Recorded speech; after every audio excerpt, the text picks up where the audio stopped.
1972 में दरभंगा जिले से अलग होकर बना समस्तीपुर की संस्कृति सरल, सुंदर और धर्मनिरपेक्ष रहा है। इस जिले में लोकगीत और विश्व प्रसिद्ध मिथिला पेंटिंग पुरानी परंपरा रही है, जो त्योहारों, विवाह एवं जन्म समारोह जैसे महत्वपूर्ण सामाजिक अवसरों के दौरान किया जाता है। साथ ही सामा चकेवा और डोमकच भी इस क्षेत्र में एक लोक संस्कृति परंपरा के रूप में प्रचलित है।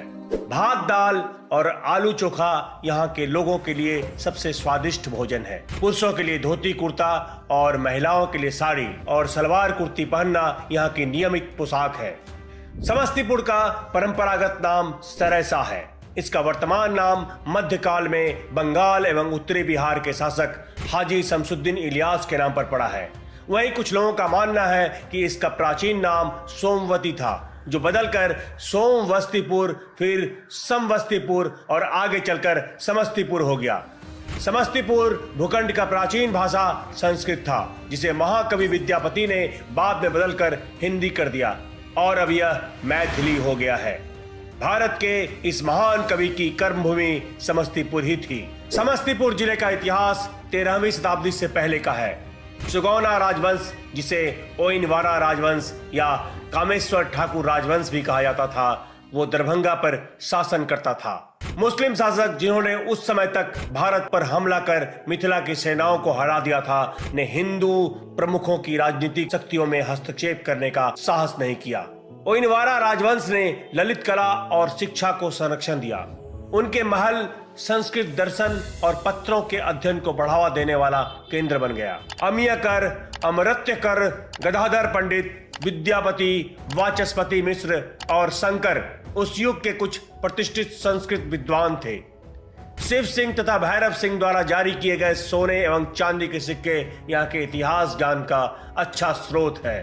दरभंगा जिले के उत्तरी भाग पर ओइनवारा वंश का नियंत्रण था, जबकि इस जिले के दक्षिणी क्षेत्रों पर हाजी इलियास का शासन था। शमसुद्दीनपुर के शासक एक जमींदार थे। 1936 के आसपास अंग्रेजी शासन के दौरान वह अपनी बहादुरी और चतुराई के लिए जाने जाते थे। स्वतंत्रता संग्राम के दौरान उनका मूल निवास आज भी है, जिसे समस्तीपुर का वारिसनगर ब्लॉक के नाम से जाना जाता है। समस्तीपुर के स्वतंत्रता सेनानी में गया प्रसाद शर्मा एक बहुत बड़े नाम थे, जो स्वतंत्रता संग्राम के दौरान 11 बार जेल गए थे। मुस्लिम और ब्रिटिश हुकूमत से पहले का समस्तीपुर का इतिहास काफी सुनहरा रहा है। इस जिले के बूढ़ी गंडक नदी के किनारे स्थित नरहन एक प्राचीन स्थान है, जो बहुत पहले द्रोणवार साम्राज्य की राजधानी भी थी।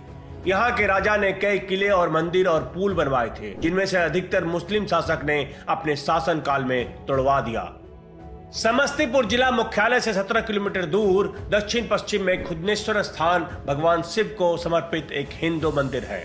मंदिर का नाम खुदनी नाम की एक मुस्लिम महिला से विरासत में मिला था। उस स्थान पर एक शिवलिंग भी मिला था। 14वीं शताब्दी में बहुत ही चमत्कारी तरह से इस मंदिर की खोज हुई थी, जिसे आज के लोगों के लिए विश्वास करना लगभग नामुमकिन है।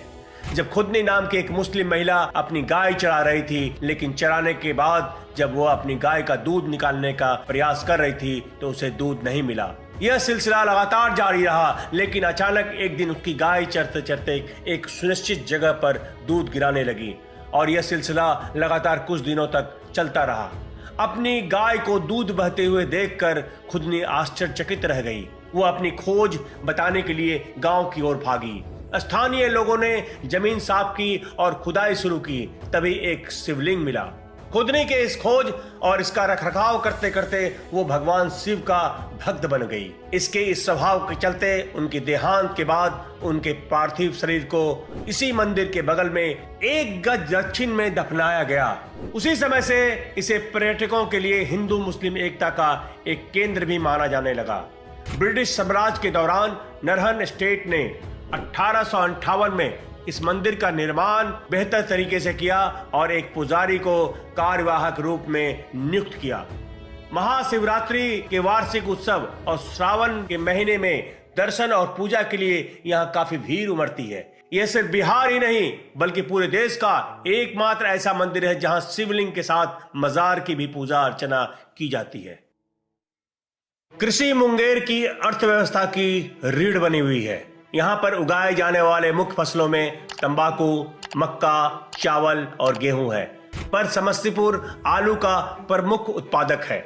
जिला की लगभग पूरी भूमि उपजाऊ मैदानी क्षेत्र है, किंतु हिमालय से बहने वाली नदियां बरसात के दिनों में बाढ़ लाती है।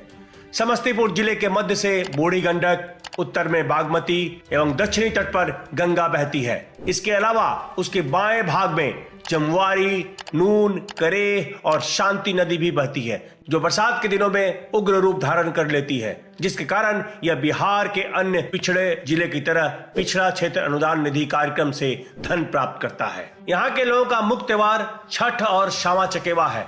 इसके अलावा दिवाली, दशहरा, ईद, बकरीद आदि जैसे दूसरे त्योहार भी बड़ी धूमधाम से मनाते हैं। बिहार की स्वर कोकिला शारदा सिन्हा समस्तीपुर से ही ताल्लुक रखती है, जिनके गीतों के बिना बिहार का महापर्व छठ अधूरा है। समस्तीपुर सड़क तथा रेल मार्ग से राज्य के दूसरे जिलों एवं देश के अन्य राज्यों से अच्छी तरह से जुड़ा हुआ है। यहाँ से वर्तमान में 2 राष्ट्रीय राजमार्ग तथा 3 राजकीय राजमार्ग गुजरते हैं।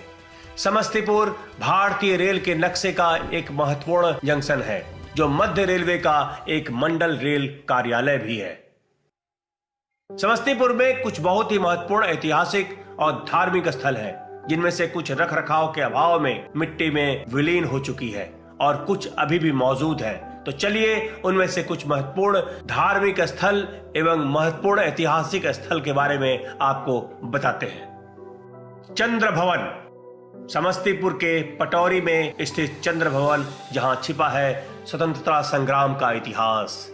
चंद्र भवन इस प्रदेश का वह ऐतिहासिक स्थल है जहां स्वतंत्रता आंदोलन के दौरान भगत सिंह और चंद्रशेखर आजाद जैसे आजादी के दीवाने वर्षों छिपे रहकर पूरे देश में आजादी के आंदोलन को दिशा देते रहे।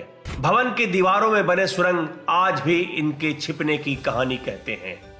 निषादों की तीर्थस्थली बाबा अमर सिंह स्थान पटौरी बाजार से लगभग 5 किलोमीटर दक्षिण पूर्व में अवस्थित है। निषादों की राष्ट्रीय तीर्थस्थली बाबा अमर सिंह स्थान सिवरा ग्राम में अवस्थित इस स्थान की महत्ता 16वीं शताब्दी से लगातार बढ़ रही है।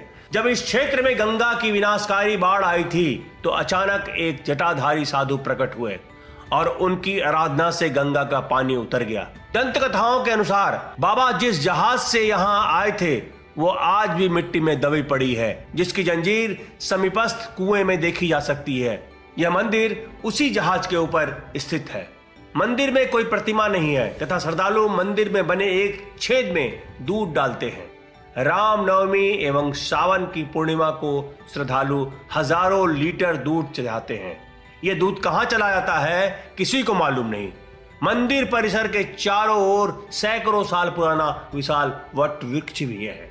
इसके अलावा खाटू श्याम मंदिर, मोहिद्दी नगर का किला, निरंजन स्थान, जमा मस्जिद, थानेश्वर स्थान मंदिर, जटमलपुर, मां सती का मंदिर जो 500 साल से भी अधिक पुराना है, ये सारे यहाँ अवस्थित हैं।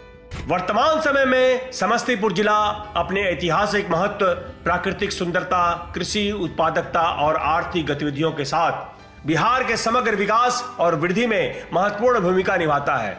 जिले का इतिहास, संस्कृति और समकालीन प्रगति का मिश्रण निवासियों और आगंतुकों को एक अनूठा अनुभव प्रदान करता है।